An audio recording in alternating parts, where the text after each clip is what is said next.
2월 3일 목요일 뉴스공화의 온라인 큐티를 시작하겠습니다. 오늘 큐티의 본문은 마가복음 1장 21절부터 34절까지고요. 제가 오늘 읽을 말씀은 32절부터 34절까지의 말씀입니다. 저물어 해질 때에 모든 병자와 귀신 들린 자를 예수께 데려오니 온 동네가 그 문 앞에 모였더라. 예수께서 각종 병이 든 사람들을 고치시며 많은 귀신들을 내쫓으시되 귀신이 자기를 알므로 그 말하는 것을 허락하지 아니하시니라. 아멘. 오늘 여러분들과 함께 나눌 큐티의 제목은 다른 대안이 없습니까? 그것이 은혜입니다. 다른 대안이 없습니까? 그것이 은혜입니다. 라는 제목으로 여러분들과 큐티를 나누겠습니다. 샬롬, 설 잘 보내셨나요?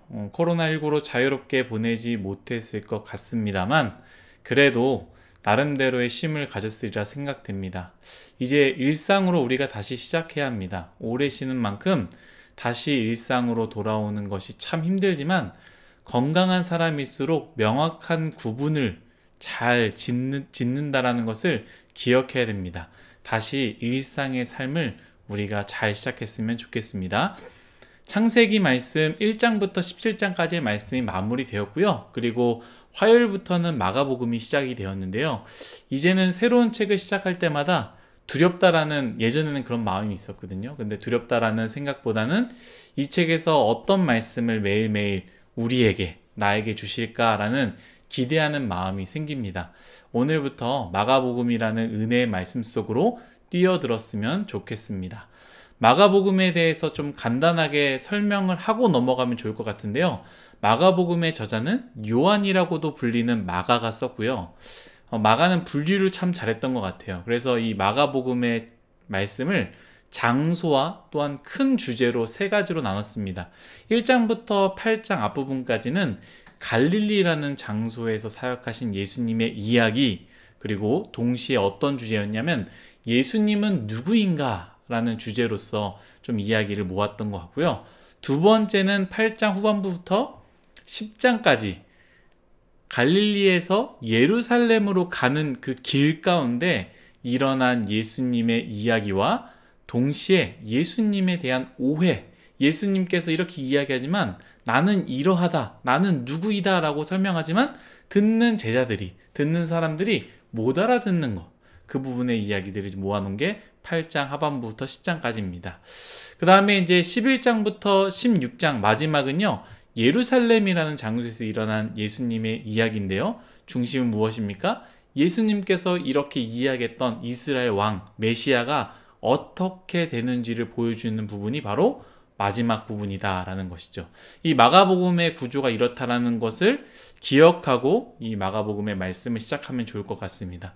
오늘 말씀은 이렇게 시작됩니다. 21절 예수님의 가르치심으로 시작되는데요. 제가 한번 읽도록 하겠습니다. 그들이 가버나움에 들어가니라. 예수께서 곧 안식일에 회당에 들어가 가르치심에 22절입니다. 무사람이 그의 교훈에 논란이 이는 그가 가르치시는 것이 권위 있는 자와 같고 서기관들과 같지 아니함일러라. 아멘. 예수님의 공생애 가운데 하셨던 사역을 세 가지로 이렇게 이야기합니다. 첫 번째, 하나님의 말씀을 가르치심.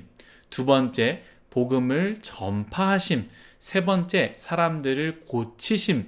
이 세 가지의 사역을 집중적으로 하셨습니다. 그래서 여러분들이 이 마가복음의 말씀을 읽었을 때 특별히 마가복음의 세 가지로 나누는데 이 첫 번째 부분의 말씀을 읽다 보면 이 세 가지가 계속 나옵니다. 가르치시고 전파하시고 고치는 이야기들이 계속 나온다라는 것이죠. 이것을 좀 기억할 때요, 예수님의 이 사역 세 가지를 기억할 때 교회의 역할을 생각해 보게 됩니다. 어떤 생각입니까? 예수님의 사역을 교회가 잘 감당하고 있는가라는 것이죠. 교회가 회사처럼 바뀌어서, 교회가 사업처럼 바뀌어서 그러한 일들을 하는 것이 아니라 예수님께서 하셨던 사역들을 교회에서 감당하고 있는가라는 것이죠. 그런데 저는 오늘 이 말씀을 좀 묵상할 때요, 그것보다 더 중요한 것을 생각하게 되었습니다. 무엇이냐? 우리는 저 세 가지가 필요한 존재다라는 것이죠. 예수님은 사람들을 만났을 때에 이 땅에 오셔서 이 사람들을 만났을 때 이 세 가지가 결핍되어 있다라고 생각했기 때문에 이 세 가지의 사역을 집중적으로 하지 않았겠습니까? 이 세 가지가 풍족하고 이미 다 알고 있는 사람들이라면 예수님이 굳이 가르칠 필요가 없었다라는 것이죠. 하지만 사람들은 그게 필요했다라는 것이죠. 우리는 저 세 가지의 사역, 곧 우리의 입장에서 이렇게 우리는 한번 말할 수 있다라는 것을 한번 기억했으면 좋겠습니다. 첫 번째, 하나님의 말씀을 배워야 한다라는 것이죠. 두 번째, 복음을 가져야 한다. 세 번째, 영혼과 육체에 병든 몸과 마음이 치료되어야 한다라는 것이죠. 여러분, 이 세 가지를 기억하십시오. 예수님께서 힘을 다하여 이 세 가지를 했던 것처럼 우리는 힘을 다하여 이 세 가지를 받아들여야 합니다. 교회가 지금 예수님의 사역을 대신할 뿐입니다. 만약에 예수님이 지금 이 땅에 오셔서 이전과 같이 사역을 하셨다면 동일하게 우리를 가르치시고 우리에게 전파하시며 우리를 고치셨을 것입니다. 교회가 이 역할을 하고 있지 않습니까? 그런데 잘 생각해 보십시오. 예수님의 시대에 예수님의 사역을 부인한 사람들이 있었습니다. 누구였습니까? 물론 예수님을 인정하지 않았던 사람들이겠죠. 동시에 마음 가운데 교만한 사람들, 오히려 내가 더 많이 안다라고 생각했던 대제사장들과 서기관들과 바리새인들이었습니다. 우리가 지금 이 세 가지를 받아들여야 한다고 했는데 만약에 내가 그것들을 받아들이는 것을 거부한다면 우리는 우리의 마음을 확인해 볼 필요가 있습니다. 나의 마음은 가난한 마음으로 예수님께 나아가는가 혹은 교만한 마음으로 예수님의 가르치심을 거부하고 있는가.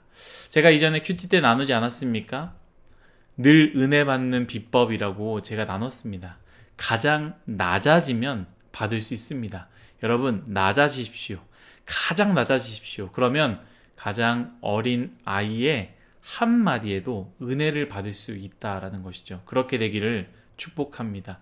오늘 여러분들과 나누고자 했던 것, 첫 번째 제가 생각했던 거는 이 더러운 귀신의 이야기를 좀 해볼까 했었는데 이건 좀 넘어갔습니다. 근데 제가 짧게 한번 나누고 넘어갈게요. 귀신이 예수님께 한 이야기, 이 중반부에 나온 내용이죠. 그 귀신의 이야기와 귀신의 태도를 한번 생각해 봤으면 좋겠습니다. 귀신의 이야기는 무엇입니까? 예수님을 알지만 나는 예수님과 상관이 없다라는 태도였습니다. 이것은 굉장히 무서운 말이자 굉장히 무서운 태도입니다. 왜 무섭냐? 그 귀신의 마음이 우리의 마음이 될 수 있기 때문이다 라는 것이죠. 여러분들도 한번 묵상해 봤으면 좋겠습니다. 예수님을 알지만 나는 예수님과 상관없이 살고 있는 것은 아닌가. 이제 마지막을 좀 여러분들과 나누겠습니다. 제가 읽은 본문입니다. 32절부터 33절까지의 말씀인데요.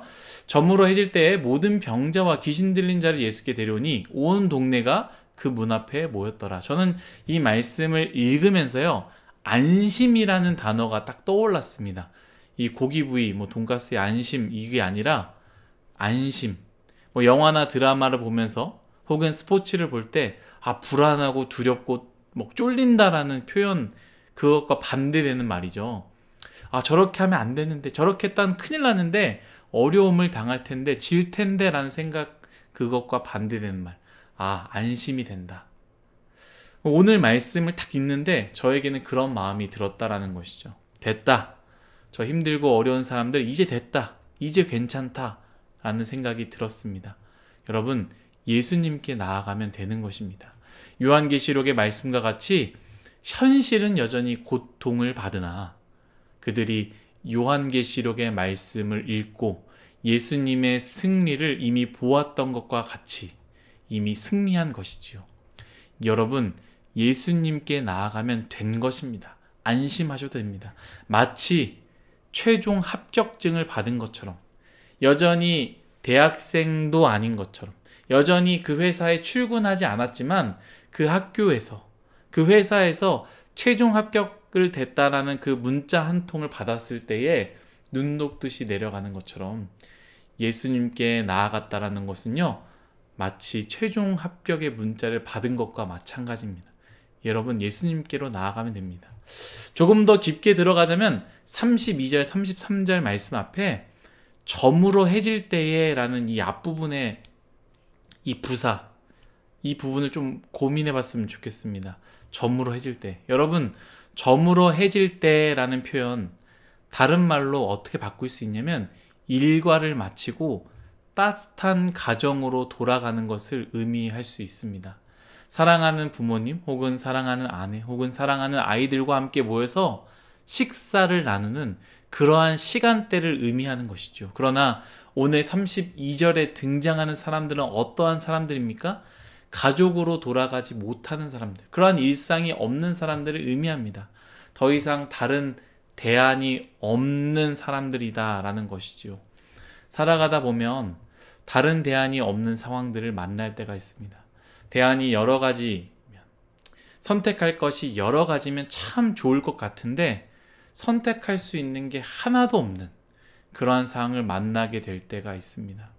오늘 등장하는 인물들을 한번 생각해 보십시오. 다른 대안이 있습니까? 있다면 그 시간에 거기에 거하지 않고요, 사랑하는 가족들과 부모님과 아내와 아이들과 함께 시간을 보냈을 것입니다. 하지만 그들에게는 대안이 없었기 때문에 예수님께 그 시간에 나아간 겁니다. 그 시간이 뜨거운 대낮이든 그 시간이 추운 밤이든 상관없이 그들은 예수님께 나아갔다라는 것이죠. 그런데 그것이 그 사람들에게 은혜다라는 것이죠. 여러분, 혹시 교회에 오는 것이, 예배 드리는 것이 이것 때문에 너무 멀어서, 너무 추워서, 너무 저 사람이 불편해서, 저 사람이 싫어서, 수많은 이유가 있어서 여러분 나오지 않습니까? 오늘 말씀을 꼭 여러분 묵상했으면 좋겠습니다. 저는 이 말씀을 묵상하면서 나에게는 대안이 너무 많다라는 생각이 들었습니다. 선택할 것이 너무나 많이 있다라는 것이죠. 물러설 곳이 많으니 이것이 안 되면 저것을 하고 저 방법이 안 되면 이 방법을 하면 되지, 이 방법을 선택하면 되지. 그러니 저는 예수님께 바로 나아가지 못하는 것은 아닌가라는 생각을 하게 됩니다. 사랑하는 뉴스공화 여러분, 여러분들은 지금 어디에 있습니까? 여러분들이 짜놓은 계획표대로 살아가고 있습니까? 수많은 옵션들을 준비해 놨습니까? 최악의 상황까지 다 계획해서 예수님이 들어갈 틈이 없는 건 아닙니까? 대안이 많은 것은요, 여러분, 절대로 은혜가 아닙니다. 대안이 없어서 날이 저물어도 주님께 나아갈 수밖에 없는 것, 그것이 은혜입니다. 왜입니까? 주님께 나아가는 것이 바로 하나님의 승리이기 때문입니다.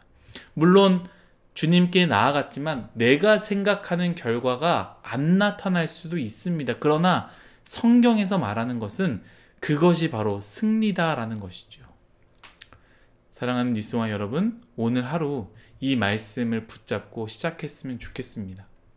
그리고 올해 이 말씀을 붙잡고 좀 시작했으면 좋겠습니다. 혹시 다른 대안이 없습니까? 주님께 나아가십시오. 대안이 너무 많습니까? 그것은 잠시 내려놓고 주님께 나아가십시오. 주님께 나아가는 것이 가장 중요하고, 주님께 나아갈 때 그것이 이미 승리이며, 주님께 나아가면 모든 것이 다 해결받을 수 있다라는 것을 기억하며 오늘 하루 그렇게 살아가기를 예수님의 이름으로 축복합니다. 다 같이 기도하겠습니다. 하나님, 모든 것이 다 하나님의 은혜임을 고백합니다. 주님, 우리의 인생 너무나 많은 대안들이 있습니다. 너무나 많이 선택할 것들이 많이 있습니다. 그래서 예수님을 선택하는 것이 참 어렵습니다.